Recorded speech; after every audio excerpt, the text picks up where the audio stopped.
Scientifique, c'est être optimiste. Les Français, je crois, ont bien compris qu'il fallait qu'on fasse quelque chose pour diminuer nos émissions de CO2, dans la mesure où tout le monde a bien compris que c'est bien cela, les émissions de CO2, qui sont en grande partie responsables du changement climatique. Et qui dit émissions de CO2 dit tout de suite énergie, puisque les émissions de CO2, c'est la combustion de toutes ces sources d'énergie qui font que la vie est belle. Là où il y a incertitude et ambiguïté, c'est qu'on ne leur a pas dit on ne va pas remplacer comme ça d'un claquement de doigts les énergies fossiles, gaz, charbon, pétrole. Ça veut dire que la planète va se réchauffer avant qu'on ait résolu tous les problèmes. Et on ne les résoudra pas tous. Les politiques ont cette fâcheuse habitude, et on en reparlera d'ailleurs sur la question énergétique, de nous proposer des choses qui ne sont pas réalisables.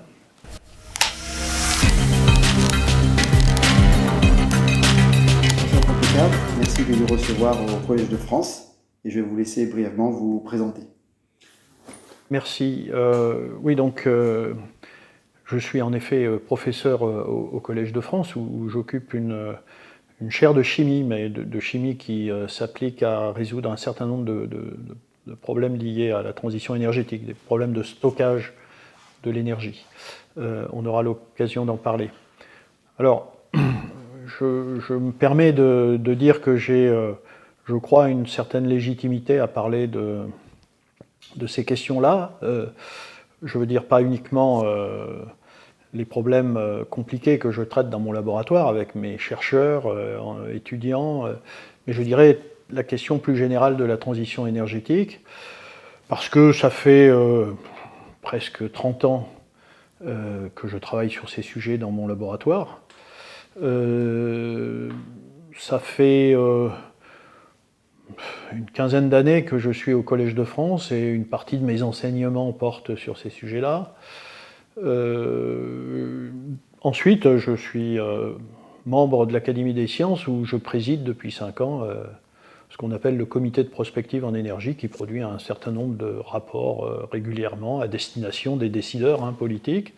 Voilà, tout ça fait que j'ai cette légitimité, je pense, et elle s'est traduite en particulier par la publication d'un ouvrage il y a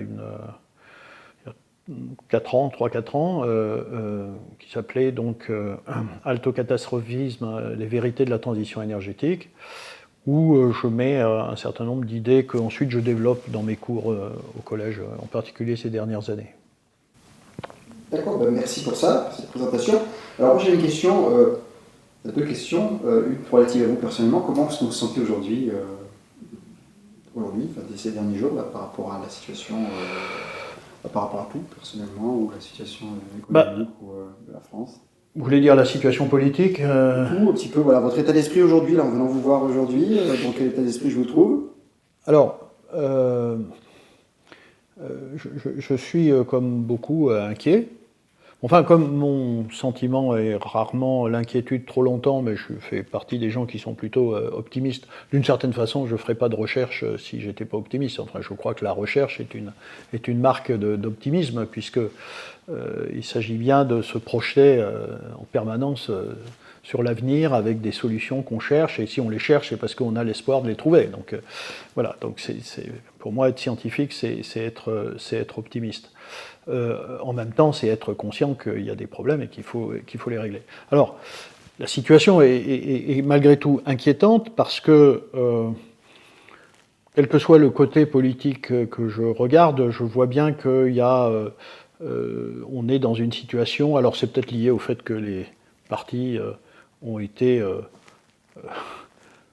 choqués par la décision de la dissolution et n'étaient pas prêts.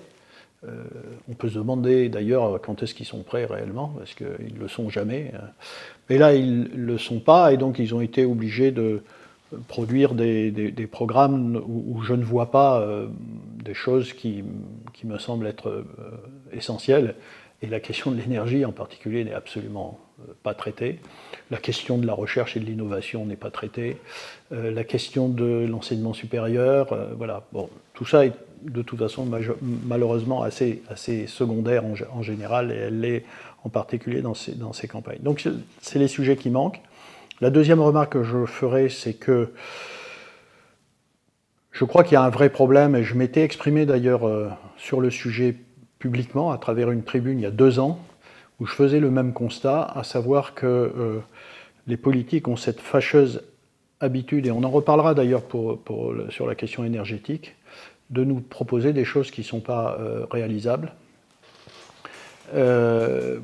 pour des raisons purement électoralistes, d'une certaine façon expression d'un populisme et de démagogie politique ambiant, fort, de sorte qu'on nous parle de dépenses essentiellement, et personne ne nous dit comment on crée de la valeur.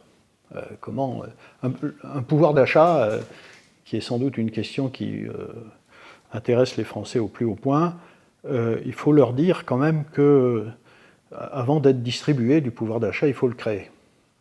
Et ça passe par justement de la recherche, de l'innovation, de l'industrie, de la production matérielle. Et c'est tous les sujets de croissance, d'industrialisation du pays, qui a été dans une phase assez catastrophique de désindustrialisation, de souveraineté industrielle, donc énergétique. Voilà. Donc toutes ces questions ne sont pas traitées non plus. Voilà. Bon, en même temps, voilà, c'est la démocratie, hein, le peuple s'est exprimé, on verra ce qu'il en ressortira, mais j'ai aussi confiance dans la capacité de nos institutions et de la raison des Français pour ne pas s'embarquer dans des directions impossibles. Voilà. Bon, ça, ce sont des combats à mener, mais disons qu'il faudra les mener, et il n'y a pas de raison de penser qu'à la fin, on ne sortira pas le meilleur de tout ça. D'accord, merci. Et donc, concernant maintenant aujourd'hui le sentiment dans la société par rapport, on va revenir au sujet sur la transition énergétique, comment est-ce que vous sentez la société française, on va parler essentiellement de la société française, par rapport à cet enjeu-là? Ben, là aussi, elle est un peu au milieu du gué, c'est-à-dire qu'elle a à la fois compris, parce qu'on lui a assez bien expliqué, que... et maintenant, on a parlé de climato-scepticisme à un moment donné, mais je crois que cette affaire-là est réglée. Enfin, il y a toujours quelques petits mouvements par-ci par-là. Même si je pense que des scientifiques peuvent se poser la question à nouveau de comprendre ce qu'est le climat, quelle est l'origine du changement climatique, etc. Mais disons que les Français, je crois, ont bien compris qu'il fallait qu'on fasse quelque chose pour diminuer nos émissions de CO2, dans la mesure où tout le monde a bien compris que c'est bien cela, les émissions de CO2, qui sont en grande partie responsables du changement climatique. Et qui dit émissions de CO2 dit tout de suite énergie, puisque les émissions de CO2, c'est la combustion de toutes ces sources d'énergie qui font que la vie est belle. Enfin, ou n'est pas trop mal. C'est-à-dire pétrole, gaz, charbon, sans lesquels, évidemment, nous serions encore à l'âge du moulin à vent et de la charrue. Bon, donc... énergie renouvelable. Énergie renouvelable, absolument. Enfin, voilà, si elles étaient formidables, on y serait resté, mais malheureusement ou heureusement, nous avons vécu cette longue période magnifique de croissance et de bien-être. Bien-être qui n'a pas atteint toute la planète d'ailleurs, hein, parce qu'il y a encore des pays qui sont dans une très grande pauvreté, bien sûr. Mais voilà, ces sources d'énergie ont été formidables, mais malheureusement, ce sont elles les responsables de ce changement, notamment climatique, et donc les Français ont bien compris qu'il fallait qu'on s'attaque à ce problème. Là où il y a incertitude et ambiguïté, c'est qu'on leur a pas dit, on leur a pas dit suffisamment que ça serait un problème pas simple à régler, si vous voulez.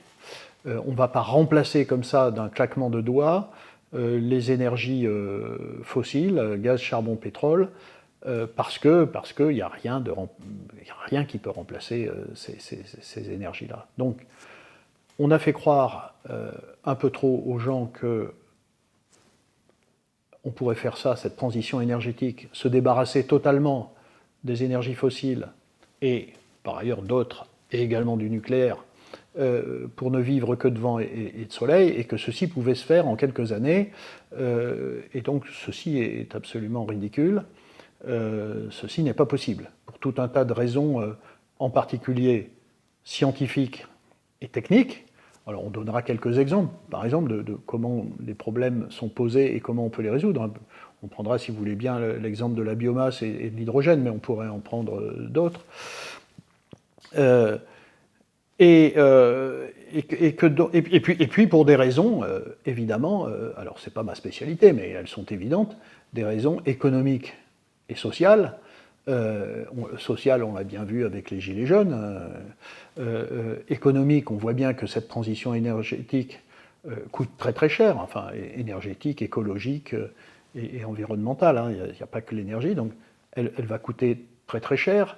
Donc ça va être difficile pour un certain nombre de pays, et en particulier la France, enfin, quand on a 3 000 milliards de dettes, sauf à augmenter cette dette et à la laisser à nos descendants, c'est pas facile. Voilà. Et c'est aussi une des explications de la tension qu'il y a dans la société, c'est-à-dire qu'on dit à la fois que la catastrophe est imminente et en même temps les gens ne comprennent pas qu'on n'ait pas des solutions tout de suite pour une catastrophe qui est imminente. Bon. Alors je crois que à la fois la catastrophe n'est pas imminente, les choses vont se dégrader, et par ailleurs, il faudra du temps pour résoudre ces problèmes économiques, sociaux, et pour ce que j'en sais, puisque je sais surtout ça, les problèmes scientifiques et techniques. Ça me permet d'ailleurs de dire que, compte tenu du fait qu'il faut du temps, ça veut dire que la planète va se réchauffer avant qu'on ait résolu tous les problèmes. Et on ne les résoudra pas tous. On me traite souvent de techno-solutionniste, en pensant que ça va être une insulte pour moi, mais ce n'est pas une insulte. En effet, je suis techno-solutionniste, si on veut aller par là, par l'idée que, en effet, une grande partie de la solution est dans la connaissance, dans la science et la technique, dans l'industrie. Oui, je pense en effet cela profondément. Mais en même temps, je suis conscient du fait que tout ne sera pas résolu par cela, et que par ailleurs, la science peut être parfois aussi source de problèmes, en introduisant des pollutions, en introduisant... Enfin, voilà. Donc ce que je veux dire, c'est que donc, la planète va se réchauffer, et que donc il y a un autre axe d'action qui doit être vraiment pris en compte maintenant, qui n'est pas la transition et la transformation de nos systèmes énergétiques, mais qui est la question de l'adaptation au changement climatique. Et ça, c'est une question que j'ai soulevée depuis pas mal de temps et qu'on traite encore très peu. Alors, vous avez sans doute compris pourquoi on l'a si peu traité, parce que, et j'ai plusieurs témoignages là-dessus et ma propre expérience, c'est qu'à partir du moment où on disait il va falloir s'adapter, ça veut dire qu'on baissait les bras sur le 1,5 degré en 2100, et donc on était un renégat, un climato-sceptique, enfin tout ce que vous voulez. Voilà. Or, l'approche raisonnable, c'est de dire on dépassera sur 1,5, on dépassera probablement le 2 degrés en 2100, et que donc il va y avoir des impacts qu'il faut anticiper, et qu'il faut aussi travailler à l'adaptation au réchauffement climatique. Et ça, c'est une question que je maîtrise moins. Je me suis mis plus récemment à y travailler, mais je crois que ça va être une de nos grandes affaires. Quand on voit d'ailleurs ces derniers jours, ça fait des mois que ça dure maintenant, toutes ces inondations, ces destructions de villages, de maisons, les ouragans, vous avez vu hier sur la Barbade et sur les Antilles, ouais, voilà, niveau 5. On n'avait pas vu avant, on en a eu un l'année dernière. Oui, voilà, et c'est au mois de juillet, alors que notamment on les attend en septembre-octobre. Bon, donc il va falloir s'adapter à tout ça, et ça va coûter de l'argent. Voilà. Donc voilà pourquoi les Français sont à la fois conscients du problème et en même temps pas toujours bien informés sur le fait que la résolution, ce n'est pas un claquement de doigts, c'est du travail, plus de connaissances, de l'industrie, voilà, et de la croissance donc. Hein. On pourra, je ne sais pas si on aura l'occasion de parler de ce problème de croissance-décroissance, mais et aussi de la croissance. Mais on va en parler, on va en parler. Alors là, moi je vais rebondir sur ce que vous venez de dire, parce que vous en parlez aussi dans votre cours du Collège de France. Et effectivement, vous expliquez bien qu'aujourd'hui, dire pour un politique, il faut s'adapter. Alors l'ancien ministre de l'écologie, je crois, l'avait dit, il avait préparé un plan d'adaptation. Oui. Le dire, c'est un petit peu avouer l'impuissance par rapport. C'est ça, oui. Mais alors, et le deuxièmement, de ne pas le dire, c'est-à-dire continuer à garder des objectifs qui ne seront pas atteignables, vous expliquez aussi que ça peut faire passer les politiques soit pour des menteurs, soit pour des incompétents, et donc c'est pas mieux. Est-ce qu'il faudrait aujourd'hui changer dans le discours de nos hommes politiques pour d'une part, pas admettre, mais en tout cas dire il vaut mieux se préparer à un plus 5, enfin un plus 1,5 ou un plus 0,2, et en même temps donner des objectifs qui soient, moi je pensais un petit peu comme la gestion de projet, c'est-à-dire au lieu de donner des dates définitives, de faire on ira vers ça si on a eu ça, et vous voyez, un petit peu comme... Je suis d'accord avec vous, je pense que, en effet, et je l'ai dit, les accords de Paris de 2015 ont fait la grave erreur de fixer des dates qui sortaient d'on ne sait où. Pourquoi 1,5 degré en 2050, en 2100, pourquoi zéro carbone en 2050 et pourquoi pas en 2045 ou 2055, enfin, donc je crois qu'à partir du moment où on a fixé des dates avec des chiffres très précis, on a bloqué la réflexion sur le sujet. Et ce sont devenus des dogmes, et les politiques se sont retrouvés en très grande difficulté, et donc pendant quelques années, tout le monde a dit 1,5 degré et zéro carbone en 2050, sans nous dire comment on va y arriver, et quand on étudie le problème sérieusement, on s'aperçoit que tout ça est impossible, pour des raisons qu'on pourrait expliquer, mais à ce moment-là, effectivement, aujourd'hui, les politiques se retrouvent en difficulté, mais je crois qu'il faut qu'on reprenne un discours de vérité. Bon, malheureusement, ce qu'on voit aujourd'hui dans l'ambiance générale, c'est que les discours de vérité, c'est pas ce que donne un politique. On le voit bien dans la campagne actuelle, là, qui va se terminer dans quelques jours. C'est-à-dire que pratiquement les très très grandes mesures qui sont annoncées pour attirer les électeurs, c'est des mesures qui ne seront pas appliquées, et donc il va y avoir de la déception, parce qu'on fait croire aux Français que ceci est possible. C'est la même chose avec le 1,5 degré et le zéro carbone. Mais néanmoins, pour répondre à votre question, je pense que il va falloir, alors, en s'appuyant sur, en effet, la connaissance, la science, les experts, dire aux Français, alors malheureusement en disant, écoutez, on a peut-être un peu exagéré sur les objectifs qu'on s'était fixés, mais en tout cas, oui, on fait tout notre effort. On mobilise les citoyens, on mobilise les entreprises. C'est ce qui se passe d'ailleurs, hein, parce que pour faire de notre mieux pour défossiliser le système énergétique, mais voilà, nous sommes confrontés à une série de contraintes physiques, scientifiques, économiques, sociales, qui fait que voilà, on fait de notre mieux, mais il faut avoir ce courage-là, je pense.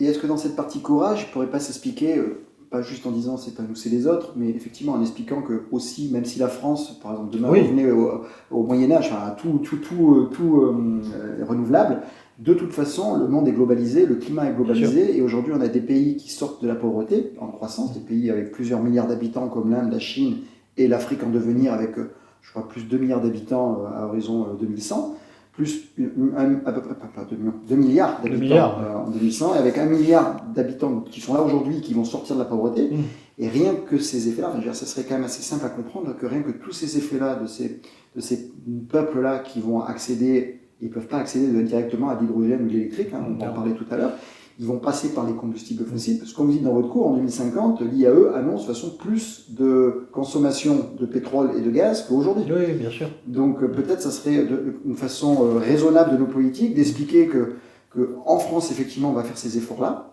sans se tirer une balle dans le pied non plus, parce qu'il y a l'acceptabilité de ces politiques-là, mais en même temps en expliquant que ces technologies sont clés pour l'avenir et peut-être redonner une certaine grandeur à la France pour exporter des technologies comme on a su le faire avec le TGV, avec le nucléaire, avec l'aviation, et être précurseur sur cette décarbonisation, on y reviendra, plutôt la défossilisation du système.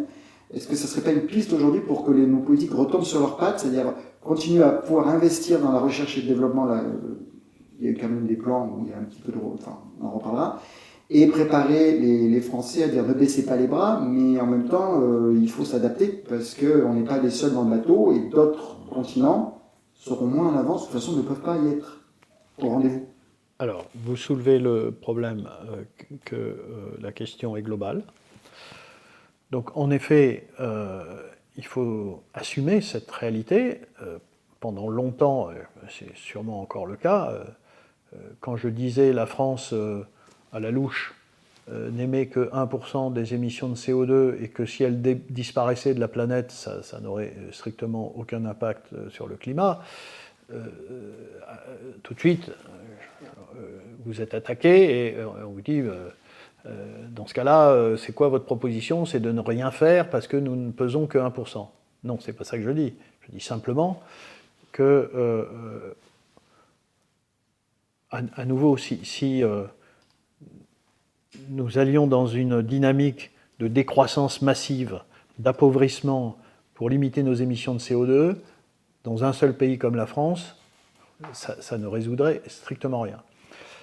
Pourquoi? Parce que, en effet, la plupart la France est un petit pays, et par ailleurs, il y a tout un tas de pays qui sont en développement massif, la Chine, l'Inde, les grands pays qui sont des gros émetteurs de CO2 parce qu'ils continuent à utiliser du charbon, du gaz, du pétrole, et que par ailleurs, comme vous le dites, il y a d'autres pays qui vont avoir une démographie importante et qu'il faudra les alimenter. Alors, en effet, nous avons, parce que nous sommes un pays avancé sur le plan technologique, pas que nous, les États-Unis, beaucoup de pays européens, etc., nous avons en effet une responsabilité d'apporter à ces pays les technologies qui vont les aider à défossiliser leur système énergétique. Ce n'est pas eux qui le feront. Enfin, je veux dire, il n'y a pas de découvertes qui se feront dans ces pays-là à court et moyen terme. Ils n'ont pas les chercheurs, ils n'ont pas les universités, ils n'ont pas les ingénieurs. L'innovation, elle est dans les pays avancés. Donc nous avons cette responsabilité-là. Alors, là-dessus, je voudrais quand même dire que des pays comme la Chine, qui sont eux-mêmes gros émetteurs de CO2, sont aussi des pays d'innovation absolument massive sur les nouvelles technologies de l'énergie. Et d'ailleurs, on voit bien la stratégie chinoise. La stratégie chinoise, c'est de dire, bien sûr que c'est pas parce qu'on est chinois qu'on n'a pas compris qu'il y avait un enjeu climatique. Il y a un enjeu climatique, on va le traiter, on développe les technologies, mais pour y arriver, nous sommes obligés pendant un certain temps de continuer à consommer de l'énergie moins chère, même si elle n'est pas bas carbone, c'est-à-dire les énergies fossiles. Les Chinois sont ceux qui installent le plus de solaire, le plus de nucléaire, mais aussi le plus de charbon. Exactement. Donc on peut espérer qu'après cette phase-là, quand on aura construit toutes les nouvelles technologies, on arrêtera le charbon. Mais voilà, aujourd'hui, vous voyez bien, on ne peut pas construire des parcs d'éoliens massivement avec de l'énergie éolienne. Oui, c'est pas l'échelle, en fait, ça boucle pas. Ça se mord la queue. Enfin, je veux dire, pour construire ces éoliennes, on est obligé d'avoir de l'acier très émetteur de CO2, du ciment très émetteur de CO2, des extractions de métaux qui demandent de l'énergie et donc des émissions de CO2, etc. On est obligé. Enfin, il faut faire comprendre aux Français qu'aujourd'hui, toutes les nouvelles technologies passent par une dépense énergétique fossile.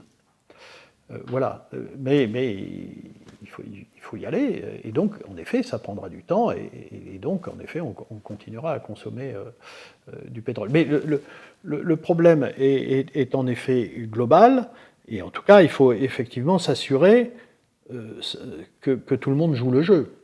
D'où les COP, qui n'ont pas beaucoup d'intérêt, si ce n'est quand même de faire le point entre pays, puis de se dire, c'est mieux quand même si je suis assez critique sur les COP parce qu'elles ne servent pas à grand-chose, mais quand même, c'est bien que les gens se rencontrent, se disent, oui, on est tous d'accord, il y a un problème, on n'y arrive pas très bien, mais pour tout un tas de bonnes raisons, mais ok, on est sur la même ligne, il faut essayer de résoudre les choses.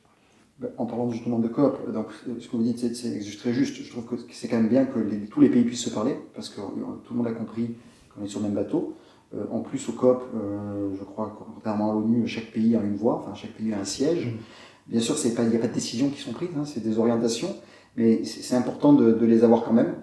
Et en parlant des COP, on a aussi, ça va pas être tout le sujet, donc aborder effectivement ce côté pays en développement, qui s'occupent plutôt de monter un niveau de qualité de vie, dont on a parlé tout à l'heure, que nous, on a atteint déjà il y a peut-être quelques siècles, on va dire, au moins 1 ou 2 siècles, et on ne peut pas empêcher ces populations d'arriver à ce niveau-là, mais nous, on a toujours une crainte d'être obligé de perdre quelque chose.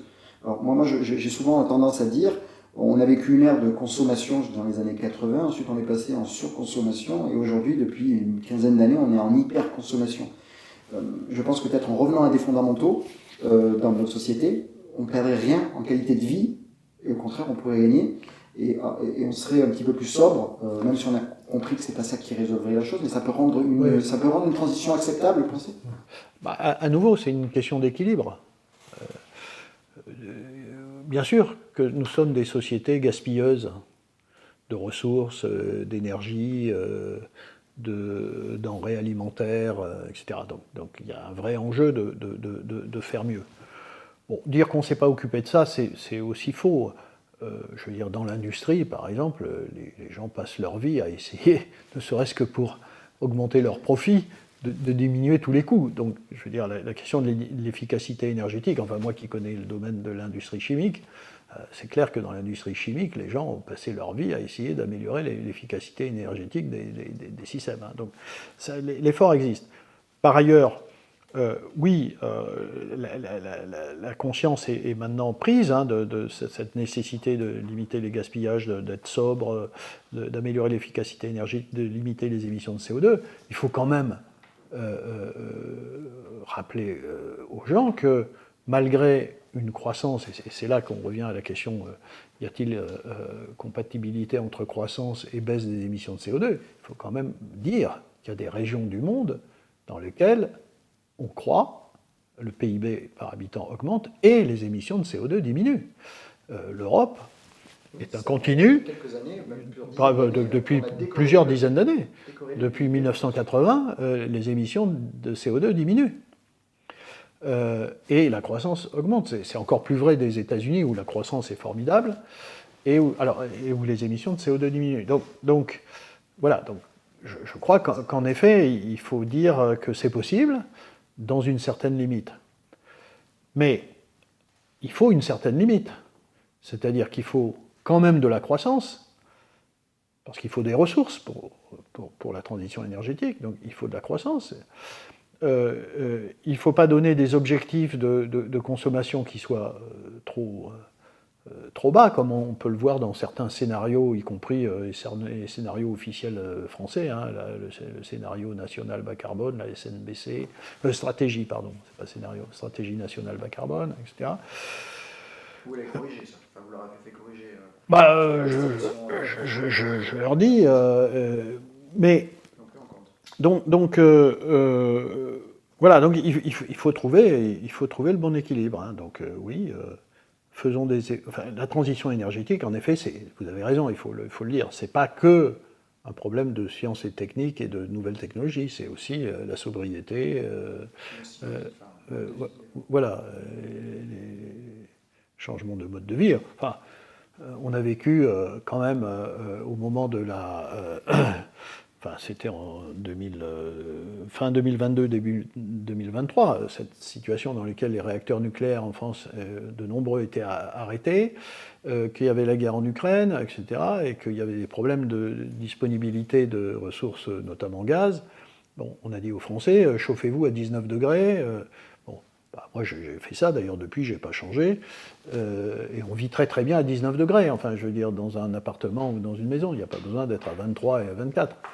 On pourrait, moi je fais partie des gens qui, effectivement, mais après chacun, je sais que c'est des sources de tension, mais qui trouvent que ça serait une excellente idée de rouler à 80 au lieu de 90, et puis y compris de rouler à 110 au lieu de 130 sur les autoroutes. Et quand on regarde les chiffres, ce sont des sources d'économie tout à fait considérables. Donc on va y arriver à tout ça. Hein. Il y a des pays où on roule à ces vitesses-là et les gens ne sont pas malheureux. Alors, il faut bien dire, là, on en parle justement dans les habitudes de vie, quand on parle d'énergie, on pense souvent au transport, électricité. L'électricité, c'est une petite part, mais la défossilisation des sociétés, on va y revenir après, il y a aussi l'alimentation, puisqu'on voit que l'élevage intensif, par exemple, de viande rouge, très émetteur de CO2, on a aussi l'habit, la mode. Aujourd'hui, une grande partie des habits sont en polyester, en nylon, qui viennent de l'industrie pétrochimique. Donc en fait, la défossilisation, c'est pas uniquement le transport et l'énergie pure, il y a tous les seconds. Voilà, c'est juste quand je dis un style de vie, effectivement, on se retrouver. Voilà. Sauf que là aussi, il faut voir les priorités. Si vous regardez les émissions de CO2, il y a sans aucun doute le secteur le plus émetteur, c'est le transport. D'accord. Voilà. Ça, chauffage, un petit peu aussi, la partie chauffage en France. Oui, enfin, il y a les trois secteurs les plus importants, c'est le transport, et partout dans le monde, c'est ça. Donc c'est ça qu'il faut attaquer en premier. Et là, et vous voyez bien, sur les questions des priorités, je veux dire, on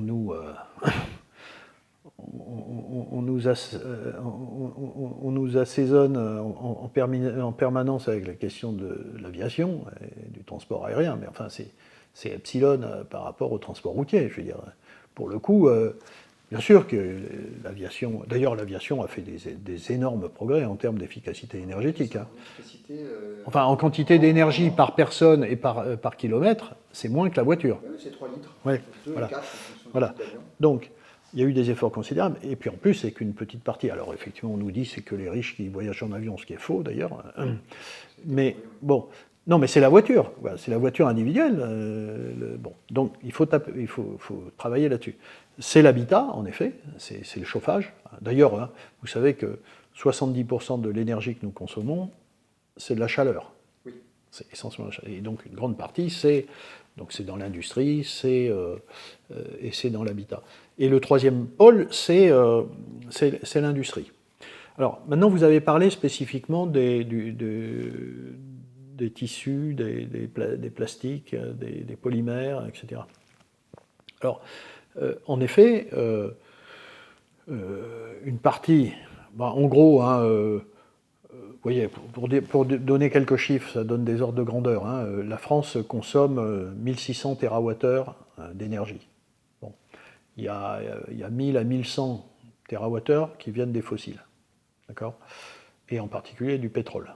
Enfin, c'est 650 pétrole, 350 gaz, ou un peu plus. Enfin, on arrive, et puis un peu de charbon, enfin, presque plus. Voilà. Il y a quand même une centaine de... Ce que vous évoquez, à savoir, vous me parlez de l'industrie textile, etc. Mais ce n'est que 100 TWh. Oui, et ce n'est qu'un sous-ensemble de ces 100 TWh. Dans ces 100 TWh, il y a la production de médicaments, il y a la production de composés chimiques divers, de l'industrie chimique. Le plus gros, c'est les polymères, hein, c'est les polymères et les plastiques. Hein. 90% de l'industrie chimique, hein, c'est les polymères et les plastiques. Alors là, il faut faire attention à une chose, et ça je le dis souvent, c'est que demain, nous aurons besoin de plastique. Il ne faut pas croire que il n'y aura plus de carbone dans l'industrie chimique. On aura besoin de plastique. Je me suis retrouvé il n'y a pas longtemps sur un lit d'hôpital. Vous regardez autour de vous, il n'y a que du plastique. Alors aujourd'hui, évidemment, c'est de la pétrochimie, mais justement, et c'est une des questions que si on a le temps, on pourra discuter, c'est ce que je dis souvent, c'est que la question de la transition énergétique, ce n'est pas qu'une question de faire de l'électricité. Il y a toute une partie, parce qu'il n'y aura pas 100% d'électricité, comme vous le savez, à l'échelle de la planète, l'électricité ne compte que pour 17%. En France, qui est le pays sans doute le plus électrique, un des plus électriques, c'est 25%. Donc l'électricité, c'est aujourd'hui 25% du problème. 75%, c'est non électrique. C'est le pétrole, c'est l'essence dans les voitures, c'est le gaz dans les maisons, etc.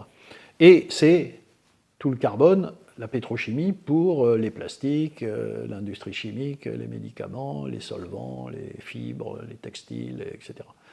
Et ça, on en aura toujours besoin. Donc une des questions de l'industrie, donc même si on arrive à 50%, vous voyez, de la part d'énergie qui sera électrique, il en restera 50%. Si au lieu d'être à 1600 TWh, on descend à 1000 ou 1100 TWh, vous voyez, vous faites le calcul, il faudra quand même trouver l'équivalent de 500 TWh non fossiles, mais carbonés. Donc il faudra trouver du carbone. C'est là qu'intervient la question de la biomasse, par exemple.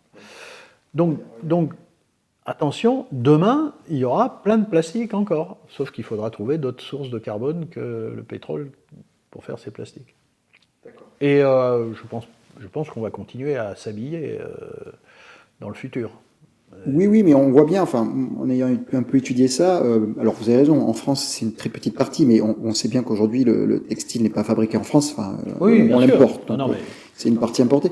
Non, mais on voit bien comment on est passé d'habits, on va dire, de vêtements biologiques, en coton, en laine, vers de plus en plus de polymères, issus du pétrole. Oui. Voilà. Aujourd'hui, la fast fashion, on a commencé à essayer de lutter contre en France, c'est 100% de la pétrochimie. Et ces vêtements-là qui sont fabriqués dans d'autres pays, effectivement, ne rentrent pas dans l'émission de CO2 en France, mais globalement, dans le monde, ils rentrent quand même. Oui. Bien sûr, peut-être beaucoup moins que... Mais quand j'ai abordé ce sujet-là, c'est pour expliquer aussi le côté sociologique et changement de comportement. Voilà. Mais juste un petit mot, en fait, quand on fait les choses sérieusement, on attribue aussi à la France la part des émissions dues aux produits qu'on consomme, mais qui sont fabriqués ailleurs. Il faut le faire. Voilà. Et en effet... à la louche, on doit avoir 60-40%, quoi. 60 internes et 40% ou presque 50-50. D'accord. Alors maintenant, on va aborder plutôt la partie qui est votre spécialité, donc la défossilisation. Défossilisation de l'économie. Donc expliquez-nous un petit peu la différence que vous voyez entre la décarbonation et la défossilisation. Oui, justement, c'est lié à ce que nous discutions il y a quelques secondes.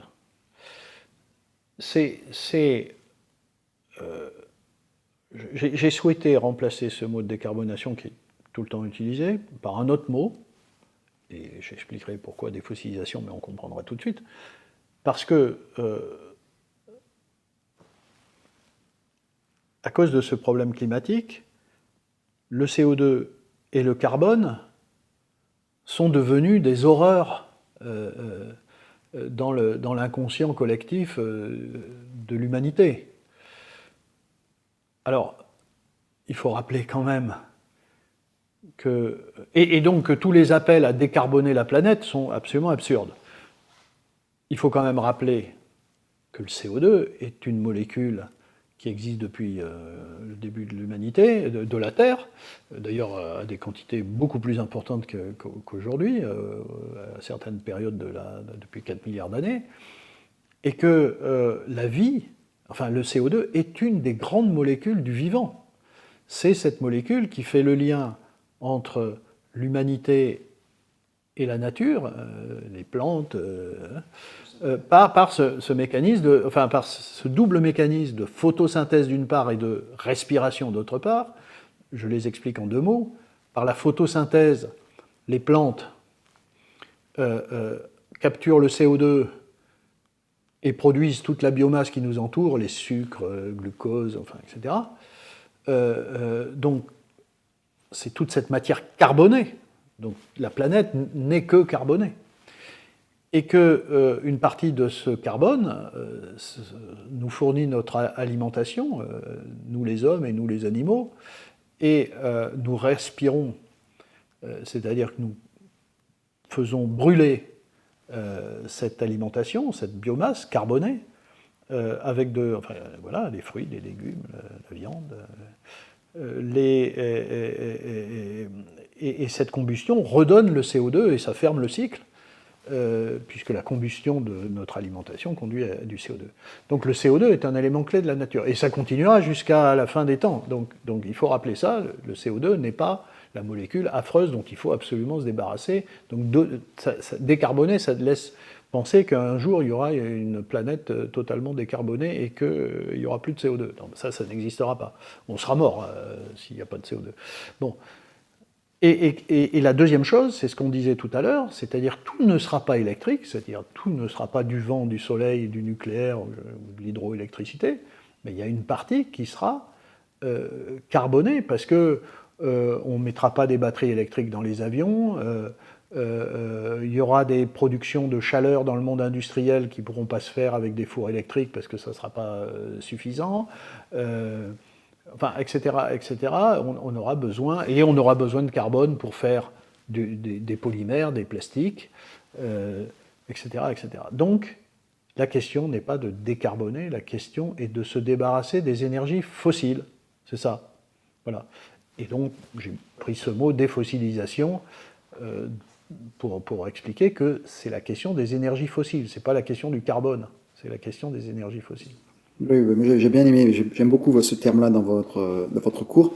J'ai bien aimé aussi le moment où vous expliquez que, en fait, bon, je fais un raccourci, mais effectivement, lorsqu'on mange une pomme, en fait, c'est presque une batterie à énergie solaire, parce que c'est l'énergie solaire qui a fabriqué la pomme, Bien les sûr. sucres à l'intérieur. Bien sûr. On peut se servir...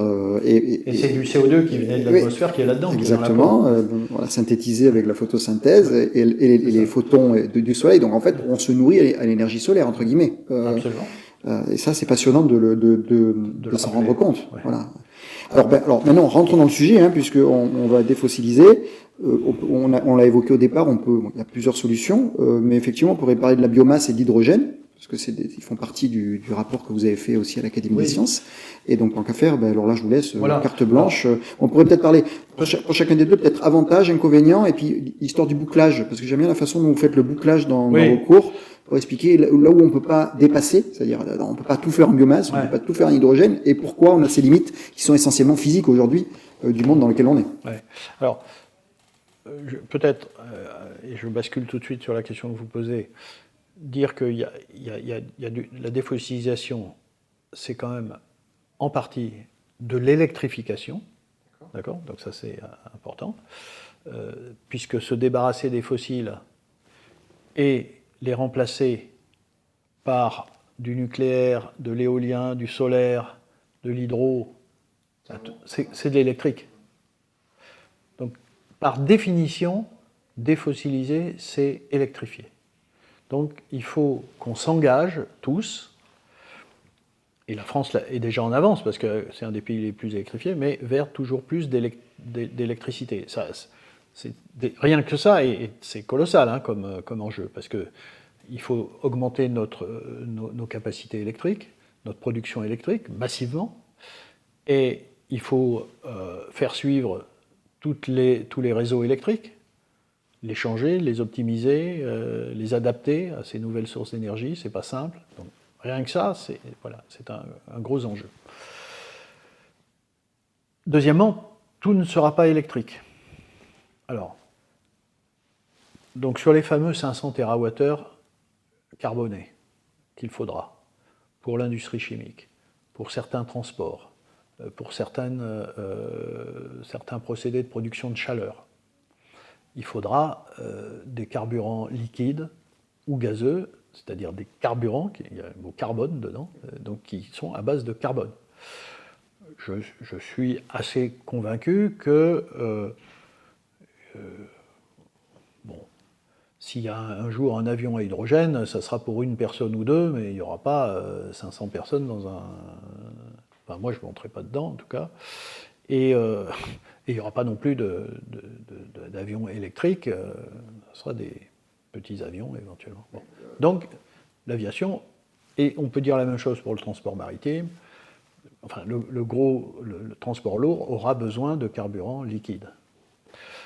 Alors, par exemple, alors, quand on, et pareil pour le gaz. Alors, face à cet enjeu des 500 TWh, la plupart des gens nous disent biomasse. Bah, en effet, quand vous réfléchissez 5 minutes, vous dites, bah, si j'ai plus de pétrole comme source de carbone, ou plus de méthane, de gaz comme source de carbone, où est-ce que j'ai mon carbone? Où est-ce qu'il est le carbone? Hors de ça. Il n'y en a pas 50 sources. Hein.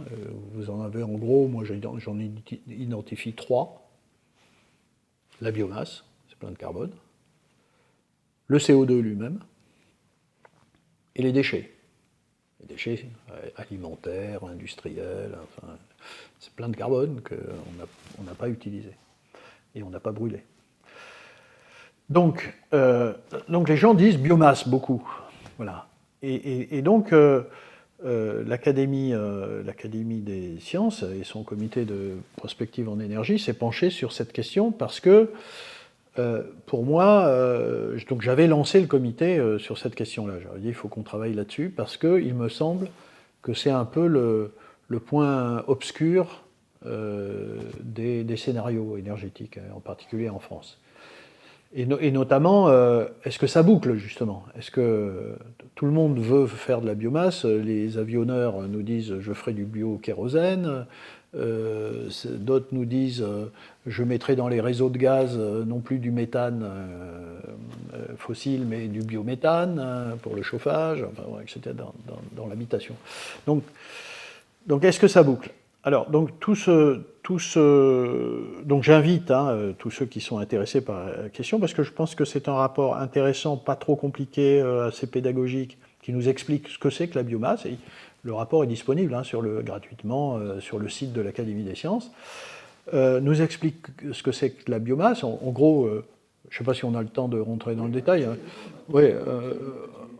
Donc, en fait, il y a 3 grands types de biomasse. Il y a ce qu'on appelle la biomasse agricole. C'est celle-là qui va être surtout discutée. Il y a la biomasse forestière. Alors, celle-là, on dit warning, attention. D'ailleurs, tout le monde est d'accord. C'est aujourd'hui la partie la plus importante que nous consommons en biomasse, actuellement. C'est le bois. C'est le bois. Mais là, on dit warning, attention, parce que il faut faire attention. La forêt française, en particulier, n'est pas en grande forme.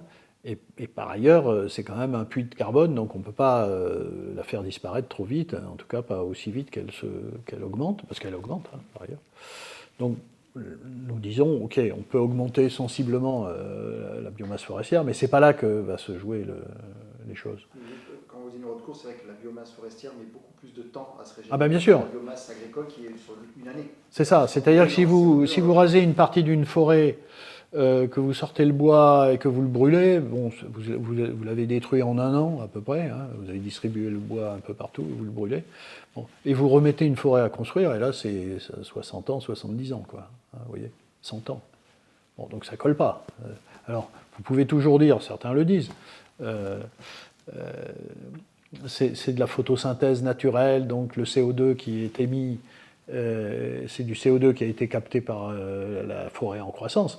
Mais si vous les mettez en 1 an et que la capture se fait en 100 ans, il y a quelque chose qui ne colle pas. Donc. C'est un peu ce qui se passe pour les énergies fossiles. Si on oui, c'est ça. les énergies fossiles en 3 millions d'années, ça ne poserait pas de problème. Oui, c'est ça. C'est qu'on les brûle en 200 ans. C'est ça, exactement. Le parallèle est tout à fait juste. Voilà. Donc biomasse. Et puis il y a les déchets. Mais les déchets, c'est une partie, certes, qu'il faut. Alors c'est intéressant parce que ça évite la pollution, enfin, etc. Et puis c'est une source de carbone, très bien. Mais sauf que c'est une part assez limitée de l'ensemble. Donc le gros sujet, c'est la biomasse agricole. Donc c'est les cultures. Pourquoi? Parce que les plantes les plantes, que ce soit des plantes alimentaires, colza, blé, maïs, etc., ou des plantes non alimentaires, cette biomasse-là est en effet très riche en carbone, très riche en glucose, c'est la cellulose, c'est l'hémicellulose, etc. Et puis c'est donc très riche, et donc on peut en effet imaginer de l'utiliser. Le problème, c'est qu'on n'a pas des ressources infinies de biomasse. Et on s'est aperçu en étudiant ce problème-là que l'évaluation des ressources potentielles en biomasse en France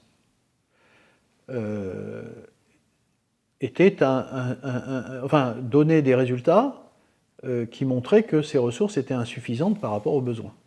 Donc ça ne boucle pas. Alors, c'est assez aujourd'hui difficile à conclure parce que pour le moment, toutes ces études sont très peu cohérentes l'une avec l'autre. C'est-à-dire, au fond, on reste avec des incertitudes très importantes. Il y a presque un facteur 3 d'une étude à l'autre. Donc, une des recommandations qu'on a faites dans ce rapport, c'est de dire il faut reprendre l'analyse de ces choses-là, et voilà, plus cohérente, et puis il faut que... Parce que pour le moment, qu'est-ce qui se passe? Chaque organisme, France Stratégie, la SNBC, l'ADEME, font chacun leurs calculs. Ils ne prennent pas toujours les mêmes périmètres de biomasse, ils n'ont pas les mêmes méthodologies, ils ne se mettent pas les mêmes contraintes, et la contrainte numéro 1, c'est jusqu'où on va en termes de compétition avec la production alimentaire. Parce que évidemment, vous avez parlé de compétitivité des sols, oui. Des sols et de l'eau. Et puis il y a une limite dans l'utilisation de la surface agricole utile. Il faut nourrir les gens, et puis nous sommes un pays agricole exportateur, donc il faut continuer, il faut aller faire vivre des gens qui ont besoin de nos productions ailleurs, etc. Donc c'est très compliqué. Mais aujourd'hui, on est dans l'incertitude. Enfin, on est dans l'incertitude parce qu'il y a ces écarts, mais par contre, ce que dit le rapport, c'est qu'il y a la certitude que ça ne boucle pas. Voilà. Donc ça, c'est une première difficulté. La deuxième difficulté, c'est que pour répondre à ces enjeux, par exemple, de non-compétition avec la production alimentaire, eh bien, il faut arrêter ou diminuer, et d'ailleurs l'Europe fait cette recommandation, et même va imposer la disparition de ces biocarburants de première génération. Il faut arrêter de prendre la biomasse agricole alimentaire. Donc, il faut se concentrer sur... Donc, c'est ce qu'on appelle le... Est-ce qu'il y a juste une question qu'il y a? Est-ce qu'il y a des biomasses qui sont plus... qui captent beaucoup plus de CO2? Bien sûr. Et qui, en même temps, redonneraient beaucoup plus de... Oui, il y a des rythmes différents de capture du CO2. Quels sont les meilleurs candidats? Oui, je ne les ai pas en tête là, mais on en discute dans le rapport. Mais là où c'est peut-être plus simple à comprendre pour un auditeur, c'est qu'il y a deux types de biocarburants, donc issus de la biomasse, de carburants issus de la biomasse. Il y a ce qu'on appelle la première génération et la deuxième. Il y a une troisième, mais elle est encore très peu mature. La première génération, c'est celle que nous avons actuellement. C'est l'éthanol que vous avez mélangé à l'essence, par exemple. Ça vient du maïs, du blé, etc. Donc là, on est directement dans parce que c'est très riche en précurseurs d'éthanol, et on sait traiter ça, on a les technos pour faire, etc. Bon. Donc, ça marche, sauf qu'il y a une limite à utiliser la surface agricole utile pour faire des plantes qui seraient bonnes pour l'alimentation et qu'on détourne vers l'énergie. Et puis, il y a la partie biocarburant de deuxième génération. Et là, de quoi il s'agit? Bien, il s'agit d'extraire les carburants des parties non comestibles des plantes, ou à partir de plantes dédiées à la production de carburant, mais qui ne sont pas mangeables, comestibles. D'accord ? Et Ceux-là qui sont poussés en avant. voilà. Or, si c'était simple, il y a longtemps qu'on l'aurait fait. Et là, c'est un exemple, si vous voulez, où il faut investir dans la recherche, et c'est ce qui est déjà fait, mais encore plus. Et il faut dire, enfin, à ceux qui sont intéressés par la question, aujourd'hui, on ne sait pas faire ça correctement. Pourquoi ? Parce que ces parties non comestibles, ce sont des parties qui sont très résistantes à l'extraction des sucres, parce que c'est au sein justement de polymères comme la cellulose, l'hémicellulose, la lignine, enfin des polymères extrêmement résistants, et il faut des traitements chimiques, enzymatiques, microbiologiques, et on n'y arrive pas avec des très bons rendements. Donc aujourd'hui, ce n'est pas très mature, même s'il y a de plus en plus de gens qui le développent. Et c'est par exemple une des recommandations qu'on fait dans le rapport en disant mettons le paquet sur la deuxième génération. Et d'ailleurs, il faudra le faire parce que l'Europe a donné des objectifs 2035, 2050, etc., de part de biocarburants dans les carburants de demain. Et dans ces biocarburants, c'est en excluant la première génération et en augmentant la part de la deuxième génération. Donc voilà un exemple qui montre, c'est l'illustration que, c'est ce qu'on disait au tout début, il y a tout un tas de problèmes techniques, scientifiques. Celui-là en est un. Comment faire des biocarburants de deuxième génération ? Ce n'est pas un claquement de doigts, c'est difficile, il faut y travailler, mais on va y arriver. Voilà, et deux, c'est bien dans cette direction qu'il faut aller, quoi. Voilà. Et je dirais pour l'hydrogène, on peut passer sur la question de l'hydrogène, c'est exactement la même chose. Alors, c'est quoi le problème de l'hydrogène ? Et on pourrait multiplier, hein, pratiquement tous les sujets sont comme ça. Hein, voilà. Juste l'avantage des deux exemples de hydrogène et biomasse. Biomasse, c'est effectivement, on refait des carburants liquides tels que le système est déjà prêt aujourd'hui.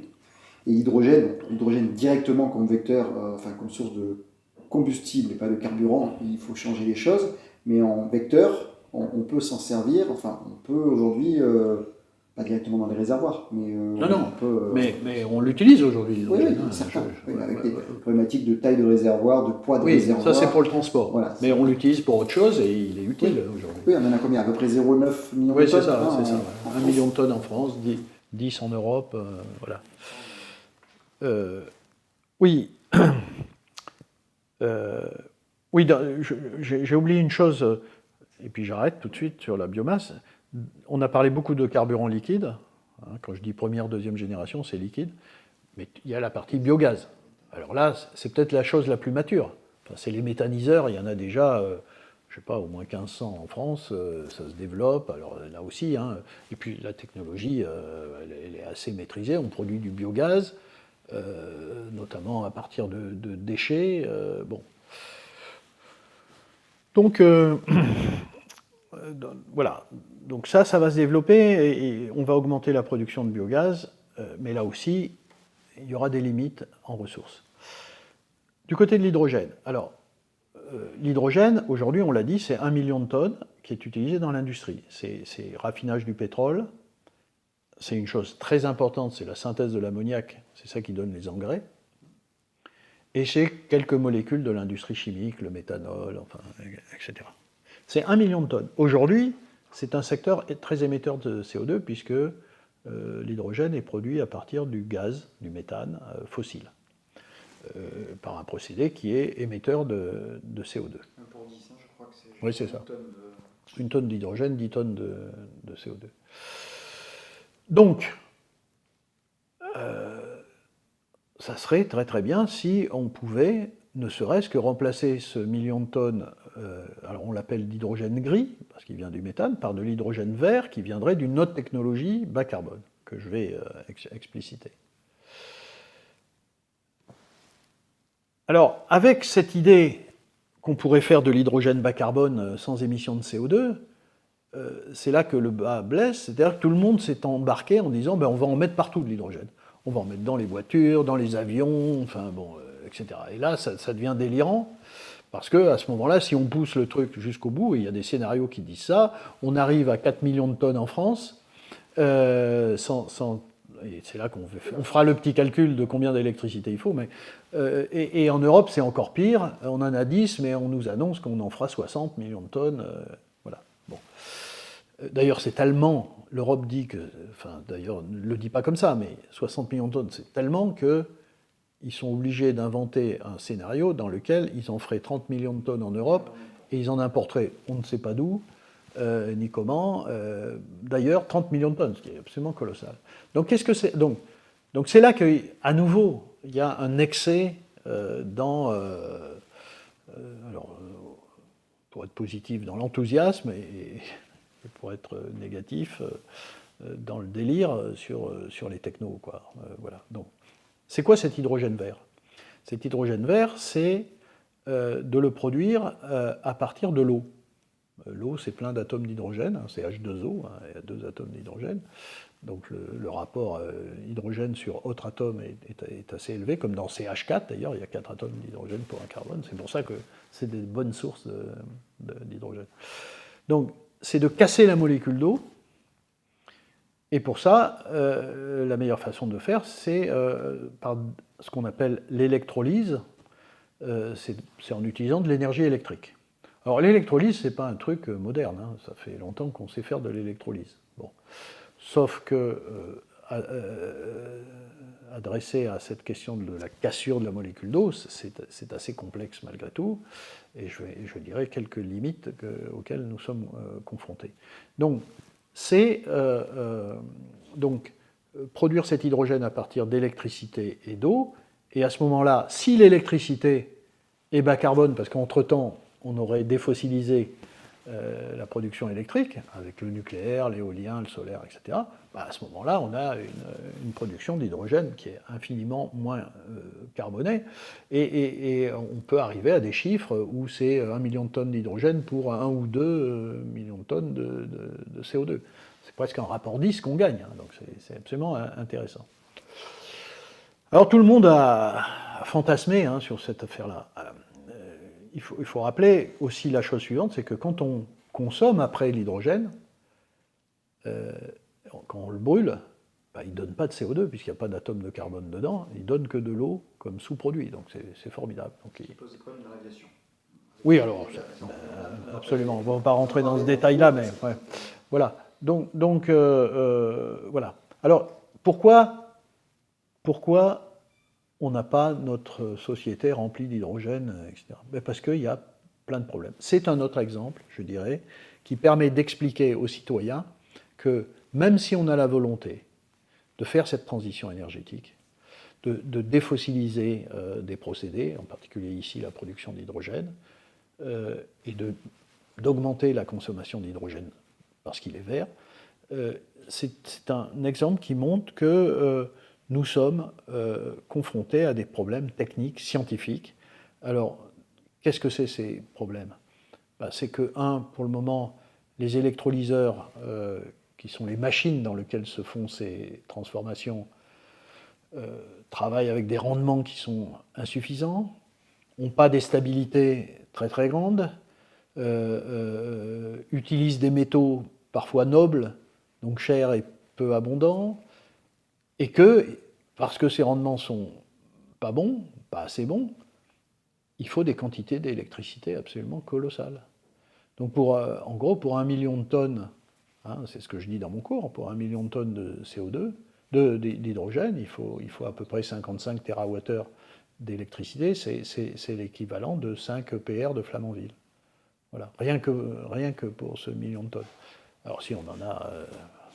Si on en a 4 millions de tonnes, c'est un multiplié par 4. Oui, voilà, c'est 20 EPR rien que pour l'hydrogène. Bon. Donc ça, c'est la première conséquence. La deuxième conséquence, c'est que en raison de tout ça, besoin d'électricité, rendement pas très bon, métaux non nobles, etc., le coût de cet hydrogène vert est beaucoup trop élevé. Il est 3 à 4 fois plus élevé que l'hydrogène gris. Et ça fait longtemps que ça dure. Troisièmement, autre inconvénient, si si on veut y aller... Alors, troisième inconvénient, pardon, avant de parler de la question de la souveraineté industrielle sur le sujet, le troisième problème, c'est la sécurité. C'est un gaz qui ne se manipule pas comme le méthane. Donc il y a des enjeux de sécurité assez importants. Voilà, donc il y a toute une série de problèmes qu'il faut traiter, et c'est ce qui explique, et que le citoyen doit vraiment faire l'effort de comprendre, même celui qui est angoissé par le changement climatique, que ce n'est pas des problèmes qui se règlent instantanément, et qu'il faut investir dans la recherche, dans l'innovation, et soutenir les industriels qui essayent de développer et mettre sur le marché ces technologies. Et là, c'est aussi un aspect important, parce qu'aujourd'hui, les électrolyseurs, ils sont en Chine et aux États-Unis. Donc, remplacer, et ça on pourrait l'appliquer à pratiquement tous les secteurs, remplacer une dépendance vis-à-vis du pétrole par une dépendance vis-à-vis des électrolyseurs qui sont construits ailleurs, au fond, c'est presque la même chose. Vous voyez ? Donc, voilà, ça permet d'illustrer un peu la réalité, c'est-à-dire, je crois qu'il faut vraiment dire aux gens, on arrive à assez bien identifier quelles sont les priorités, là où il faut qu'on travaille, quelles sont les approches technologiques qu'on peut développer, mais laissez-nous du temps. Enfin, laissez-nous du temps. Si vous ne nous en laissez pas, de toute façon, il ne se passera pas. Ça ne se passera pas. Donc, Oui, ben alors là, vous m'amenez sur une des questions de la phase finale de l'entretien, il y a encore quelques questions, mais qui est justement, puisque vous l'abordez dans votre cours, j'ai bien aimé votre façon de le faire, on renverra les auditeurs vers le moment où vous faites votre arbitrage pour l'hydrogène. Hein. Il y a tous les chiffres, c'est pas la peine de le reprendre ici. Mais alors, si demain vous étiez le ministre de l'énergie, comme vous jouez le jeu dans votre cours, justement, quelles seraient les 2-3 grosses convictions sur cette transition? Et ensuite, deuxième question, comme ça vous pouvez vous y préparer, éventuellement les 3 décisions, mais actions qu'il faudrait prendre dès aujourd'hui, qu'on n'aurait pas pris aujourd'hui ou pas pris complètement ou pris un peu de travers, pour réussir en tout cas d'aller vers cette transition qui soit, comme on l'a dit, rapide, enfin dans les délais qu'il faut, qu'on arrive à défossiliser et le faire de façon acceptable pour la société. Oui, je me suis amusé à ça. C'était amusant d'ailleurs parce que je sais pas, est-ce que dans les vidéos on voit aussi les questions du public? Alors moi je les ai surtout écoutées en podcast. Ah oui, d'accord. Et je ne crois pas qu'il y ait des questions en fin de cours, il y a des questions du public Oui, parce que ça discute beaucoup après, évidemment. Ça s'arrête à la fin de votre cours. D'accord. Et pendant presque 3/4 d'heure, 1 heure, ça continue. C'est dommage. Ouais. Et notamment, c'était amusant parce que il y avait une jeune fille qui m'a posé une question qui n'avait pas saisi l'humour et qui m'avait dit, mais puisque vous êtes ministre elle croyait que j'étais ministre de l'énergie, puisque vous êtes le ministre de l'énergie, pourquoi vous n'avez pas fait ça, ça, ça et ça? Bon. D'ailleurs, j'en profite pour dire, il y a quelque chose qui est assez terrible pour moi dans ces expériences de cours, donc à un public, qui est le public du Collège de France, hein, c'est-à-dire, peut-être c'est utile de le rappeler à ceux qui ne connaissent pas le Collège de France, c'est un public, au Collège de France, on donne des cours où l'auditoire, les auditeurs ne s'inscrivent pas, n'ont pas d'examen à la fin. Enfin, quiconque a envie de rentrer à n'importe quelle heure rentre dans un amphi, écoute quelqu'un, en sort quand il veut, avant ou pendant la fin du cours, et pose les questions qu'il veut, s'en va, on ne sait pas qui c'est, on ne sait pas son background, on ne sait pas ce qu'il sait, etc. Mais alors, ce qui me frappe et me désole d'une certaine façon, c'est que je peux vous assurer que dans 100% des cas, quand c'est un jeune, alors le public est assez âgé au Collège de France, quand c'est un jeune qui pose la question sur le domaine de la transition énergétique, c'est tout de suite très pessimiste, anxieux, négatif. Je je dirais pas complotiste, mais presque. Voilà. Et que le public plus âgé, enfin, essaye de comprendre, je dis pas que les jeunes n'essayent pas de comprendre, hein, je dis simplement qu'on sent tout de suite, ouais, on sent tout de suite qu'il y a quelque chose qui est très spécifique à la jeunesse aujourd'hui, en tout cas celle qui vient à mes cours. Hein. Enfin, il y en a d'autres qui s'en foutent probablement, mais voilà. Donc, oui, alors, si j'étais ministre de l'énergie et que j'expliquais quelle pourrait être une vision d'une politique énergétique, d'abord, je rappellerai qu'en effet, la question climatique débouche tout de suite sur l'énergie, et que donc le ministère de l'énergie devrait avoir une place beaucoup plus importante dans le gouvernement qu'il ne l'a en général. Il est toujours derrière quelque chose où il est avec l'écologie. C'est pas qu'une question d'écologie, l'énergie. Hein. Il est avec l'industrie. Enfin, il pourrait y avoir un vrai ministère de l'énergie avec des compétences fortes. D'ailleurs, c'est très compliqué parce que en fait, l'énergie se retrouve dans plein de ministères même. Bon. Donc je dirais qu'il faudrait un ministère de l'énergie parce que défossiliser, c'est exactement le problème de l'énergie. C'est se débarrasser des fossiles. Et les fossiles, c'est que de la production d'énergie, pratiquement. Voilà. Deuxièmement, que la question électrique n'est pas la question principale, qu'il faut arrêter, chaque fois qu'on parle d'énergie, de finir en 30 secondes à parler d'éolien, de solaire et de nucléaire, parce que dans le monde, c'est 17% du problème, aujourd'hui c'est 25%. Même si je dis qu'il va falloir électrifier, quand même, c'est l'autre partie, c'est la partie non électrique qui est problématique. Et si on avait été un petit peu plus ouvert et lucide, on n'aurait pas focalisé nos efforts, nos réflexions, notre politique, si on peut dire qu'il y avait une politique de l'énergie, il n'y en avait pas en réalité, sur la question du nucléaire, des renouvelables, etc.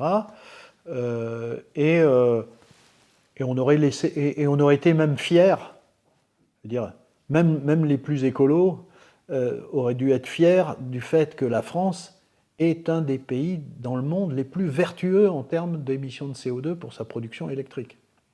À cause de, sans qu'il le fasse exprès, ce pays s'est engagé sur la voie d'énergie bas carbone que sont l'hydroélectricité, enfin les barrages et le nucléaire. Donc je dirais ça. Et je dirais que, évidemment,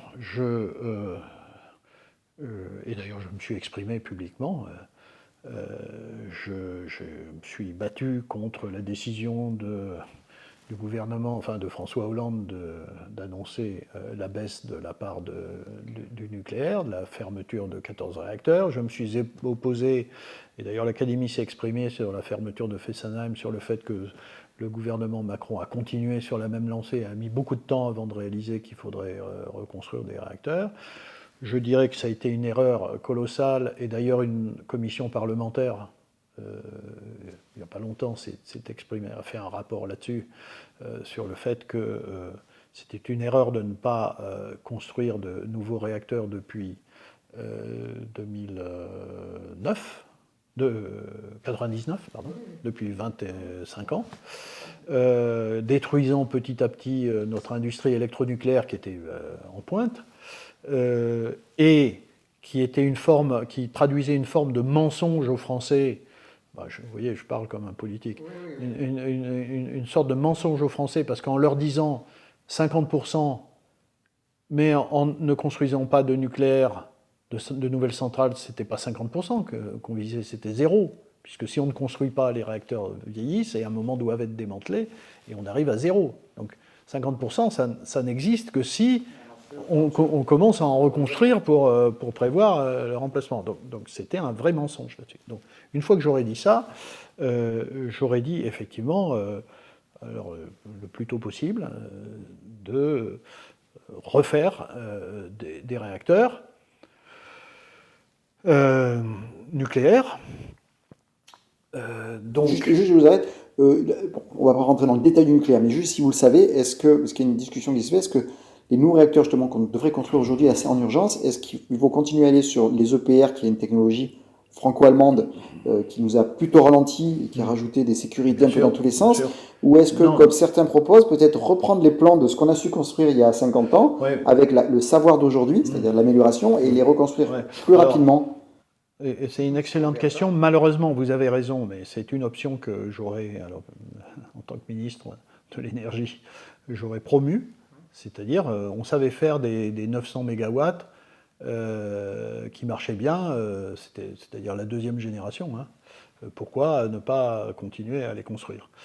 Maintenant, les EPR de demain, c'est pas l'EPR de Flamanville non plus. Hein. C'est ce qu'on appelle les EPR2, avec des simplifications vraiment significatives. Bon, moi je ne suis pas un spécialiste de nucléaire, hein, voilà, refaisons confiance à notre industrie électronucléaire pour aller le plus vite possible. Donc il faut construire des nouveaux réacteurs.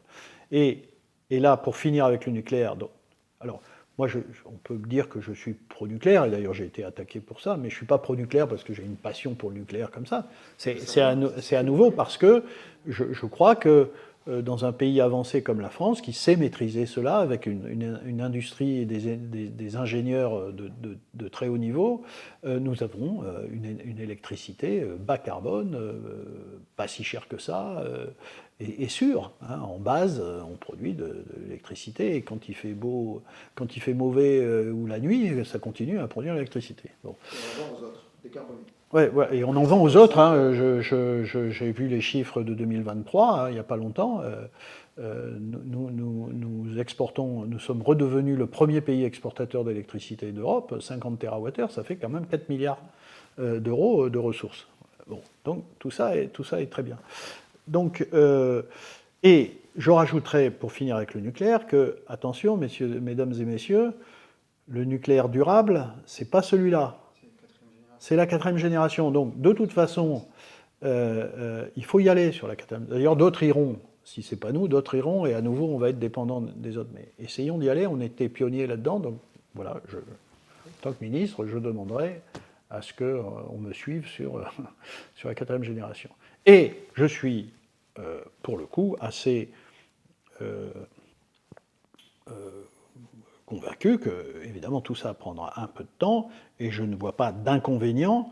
C'est pas parce que je suis pro-nucléaire que je suis anti-éolien et anti-solaire. Non, il n'y a pas de raison de ne pas profiter de cette énergie gratuite, entre guillemets. Enfin, elle n'est pas gratuite, mais naturelle, bas carbone, qu'est l'énergie solaire et l'énergie éolienne. Mais ce que j'essaierai d'expliquer aux citoyens, et pour le coup, je ne demanderai pas, comme les gouvernements précédents l'ont fait, à des organismes comme l'ADEME de me faire des scénarios 100% renouvelables. Non, ça, c'est juste pas possible. Ça n'existe pas, ça n'existera nulle part. Ils l'ont fait, l'ADEME a réussi à faire un scénario 100% renouvelable? Bah oui, en 2015 ou 16 ou 17, ils nous ont sorti 100% renouvelable, c'est fastoche, etc. Donc l'Académie d'ailleurs s'est opposée à ça, a dit que tout ça était... Et bref. Enfin, je veux dire, ça n'a strictement aucun sens. D'ailleurs, je ne vais pas rentrer dans le détail, mais on est revenu en arrière, donc je dirais non. Certes, il faut développer le solaire et l'éolien, mais dans une certaine mesure, et si nous acceptons d'être un pays nucléarisé, il n'y a pas de raison de mettre des paquets d'éolien et de solaire. D'ailleurs, à un moment donné, on va quand même arriver en surcapacité électrique par rapport à la consommation. Et qu'est-ce qui va se passer?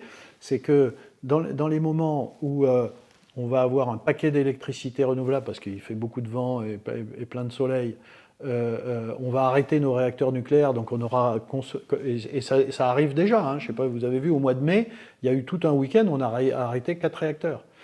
Et puis par ailleurs, comme tout le monde fait ça en Europe, et qu'il fait beau sur plusieurs pays en même temps, à ce moment-là, le prix de l'éolien et du solaire s'écroule, devient parfois même négatif, et les gens qui investissent dans ces trucs-là commencent à se dire je ne vais pas investir dans un domaine dans lequel on vend à perte. Oui, et là vous dites les gens qui installent des panneaux solaires parce que ça peut être privé, mais vous l'avez très bien dit, quand l'État éteint un réacteur nucléaire, on perd de l'argent, parce évidemment.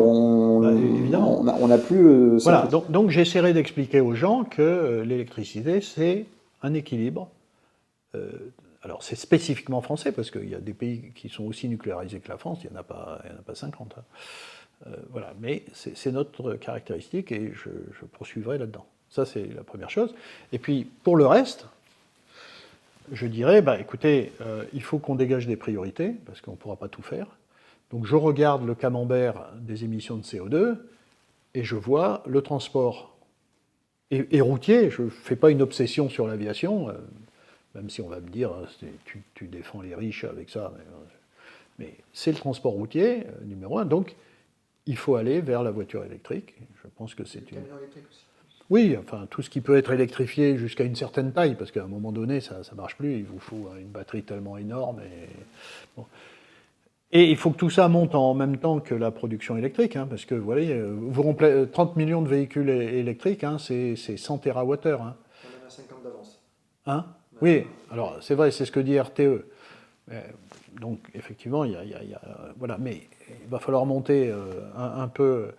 Enfin, vous voyez, si on veut faire 2 millions de tonnes d'hydrogène, c'est 100 TWh. Si on veut faire 30 millions de véhicules électriques, c'est 100 TWh. Enfin, petit à petit, on va passer de nos 500 TWh aux fameux 750 TWh d'électricité. Bon, il va falloir les produire. Hein. Vous voyez, c'est 250 TWh de plus. C'est 25 réacteurs. C'est énorme. Donc il faut y aller. Donc il faut que les choses se suivent. Hein. Donc je dirais, écoutez, il est possible que les choses ne se suivent pas, mais on va pas mettre plein de véhicules électriques sur la France si on n'a pas la production électrique en face, parce qu'il y aura un problème à un moment donné, il y aura blackout. Oui, surtout qu'en plus, normalement, les véhicules électriques se chargent plutôt la nuit quand les gens rentrent chez eux, ou en tout cas les blanches, et dans la journée, donc il n'y a pas de solaire, on ne peut pas charger en partie. Ensuite, il y a l'électrification de l'habitat, donc pompe à chaleur, évidemment, rénovation, etc. Tout ça, c'est assez cohérent. Et puis le troisième secteur, c'est l'industrie. Donc là, il faut soutenir les efforts de l'industrie pour produire de l'hydrogène vert, pour défossiliser la production d'acier, qui est le plus gros émetteur de CO2. Voilà. Aussi les cimenteries. Et puis la production d'éthylène, c'est des choses sur lesquelles je travaille, moi, au laboratoire. La production de papier, les gros émetteurs. Voilà, alors après, évidemment, la question qui va être posée, c'est mais tout ça, ça coûte super cher. Voilà. Et là, effectivement, c'est un autre aspect. En tant que ministre de l'énergie, je viendrai avec une proposition qu'on augmente mon budget spécifiquement, mais il y aura le ministre du budget qui me dira non, je veux faire 10 milliards d'économies par rapport à l'année dernière, donc tu vas me faire baisser quelque chose. Là, je vais pas vous... Ouais, donc voilà, et donc je soutiendrai toute politique de mes collègues ministres qui consisterait en effet viser croissance, industrialisation, voilà, parce qu'il faut des ressources, quoi. Parfait. Bon, écoutez, moi je crois qu'on a bien fait le tour. Avant de poser les 3 dernières questions, est-ce que vous voyez un sujet particulier qu'on aurait pu oublier? Non, je crois qu'on a pas mal de choses. Plein de sujets, mais... Donc pour aller plus loin, moi j'ai 2 idées que je vais soumettre et puis vous pouvez en rajouter. Moi je pense que les personnes qui sont intéressées déjà d'aller voir aussi, donc 3 idées. Lire le rapport de l'Académie des sciences. Les rapports, ouais. Et juste avant, il y avait un rapport alors 2 très bons rapports sur le nucléaire. Les réacteurs actuels, les réacteurs de 4e génération, et un truc dont on n'a pas parlé, c'est les SMR, les small modular reactors, donc les petits réacteurs. Bon, ça, on les envoie regarder tous ces rapports. À l'Académie. Ceux qui ont du temps et qui aiment bien la vidéo ou le podcast, votre cours au Collège de France, qui est sur les deux saisons, qui là, je pense que vous attaquez la 3e. Là, il y a une année sans cours. Bon, ça laisse le temps Mais- d'écouter cela. Voilà, et ça reprendra sur. D'ailleurs, je sais déjà ce que je vais raconter. Ça sera justement beaucoup sur les carburants alternatifs, c'est-à-dire Enfin, Sur les hydrogènes. non, l'hydrogène, j'en ai déjà assez dit. En fait, je vous ai dit, il y a biomasse, il y a déchets et il y a CO2. D'accord?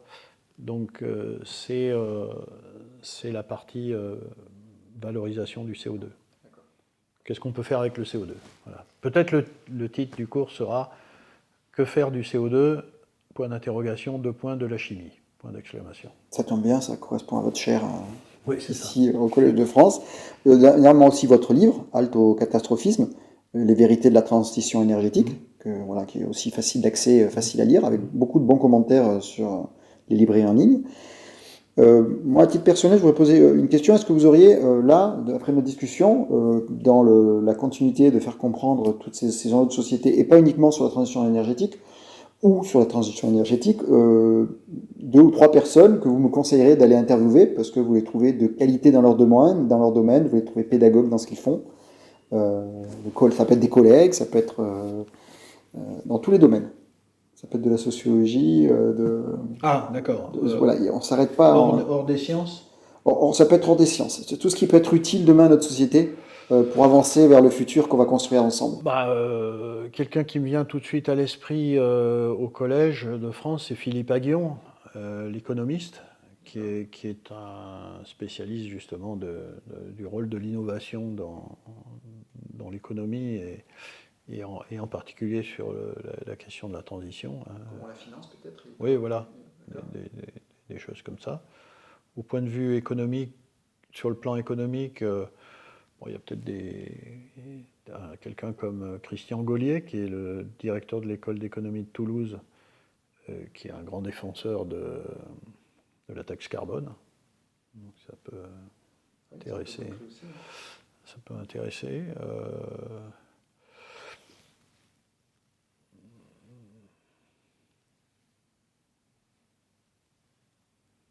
En sociologie, en philosophie, pour un peu sortir des sciences un peu techniques. Sur la transition spécifiquement? Non, pas sur la transition, sur les enjeux de société. Il y a la transition est un gros enjeu de société, Ouais. c'est la base, mais il y a d'autres choses. Alors, ah oui, Comme vous aimez bien, vous suivez. Comment... Il y a quelqu'un que je... Bon, enfin, en philosophie, après, vous êtes confronté à toutes sortes d'écoles, etc. Enfin, j'ai rencontré il n'y a pas longtemps Comte Sponville. Je ne sais pas si ça vous dit quelque chose. C'est quelqu'un qui est très intéressant, je trouve, et assez équilibré et optimiste. C'est quelqu'un qui peut être utilement, je crois, interviewé. Bon, c'est parfait. Bon, 3, c'est déjà bien. Vous en avez d'autres ou sinon... Bon, la dernière question qui m'est venue en tête, mais que je vais poser maintenant à chaque interview, c'est si vous aviez le numéro du président de la République aujourd'hui, quel SMS, donc quelque chose d'assez court, vous pourriez lui envoyer, ou ne pas lui envoyer, un message aujourd'hui pour... Alors, si c'était aujourd'hui, dans cette période très particulière, à quelques jours des élections, oui, je lui dirais, j'espère que, enfin, en faisant l'hypothèse, s'il y a une majorité absolue, demain, il y a une majorité absolue, il est obligé de prendre un Premier ministre, voilà. Je pense qu'il n'y en aura pas. Donc, dans l'hypothèse où il n'y aura pas de majorité absolue, qu'est-ce que vous êtes prêt, à quel compromis que vous n'avez jamais accepté au fond, vous êtes prêt maintenant pour faire en sorte de trouver une majorité à peu près républicaine, excluant les deux extrêmes. Voilà. Mais pour ça, rassurez-moi, parce que pour le moment, vous n'avez pas fait preuve de ce compromis-là et je suis inquiet. Et c'est une question de compromis avec des forces. Il va falloir que vous acceptiez, y compris des positions de ces partis-là, quoi. enfin ceux qui sont raisonnables et républicains et démocrates. D'accord. Donc globalement, entre guillemets, qu'un président soit capable de faire des compromis avec les forces en jeu. Bon, là, Oui. là, en ce moment, c'est particulier, mais en général, pour faire soyez avancer la société. le premier à introduire cette culture que nous n'avons pas du compromis politique comme on peut en voir dans tous les pays européens, quoi. Où on fait des majorités en fonction de... Mais on essaye de faire des majorités, on sait que de toute façon, on ne sera pas le roi du pétrole, hein, qu'il faudra s'accommoder, aussi de points de vue avec les points de vue des autres. Sans quoi, il n'y a pas d'alliance. Eh bien, c'est parfait, on peut arrêter là cet entretien. Ça vous va? Voilà. Eh bien, merci. Merci, très bien. Voilà. Au revoir. Au revoir. Voilà, cet épisode est terminé. Merci de l'avoir suivi. Comme d'habitude, je vous invite à approfondir par vous-même les sujets abordés. Sachez que je prends beaucoup de plaisir à réaliser ces épisodes. J'espère que celui-ci vous a plu. Si c'est le cas et que vous souhaitez me soutenir pour m'encourager à continuer, vous avez 3 moyens de le faire. Le premier, c'est de laisser une note, un avis ou un commentaire sur la plateforme d'où vous m'écoutez. Le deuxième, c'est de partager le podcast autour de vous, via vos réseaux sociaux ou simplement en parlant. Et enfin, le troisième moyen, c'est de me faire un don, avec cerise sur le gâteau, une réduction fiscale de 66%. Les liens sont dans la description de l'épisode. Je vous invite aussi à rejoindre la communauté grandissante des auditeurs sur le serveur Discord, afin de discuter au quotidien de tous ces sujets essentiels. À très vite, merci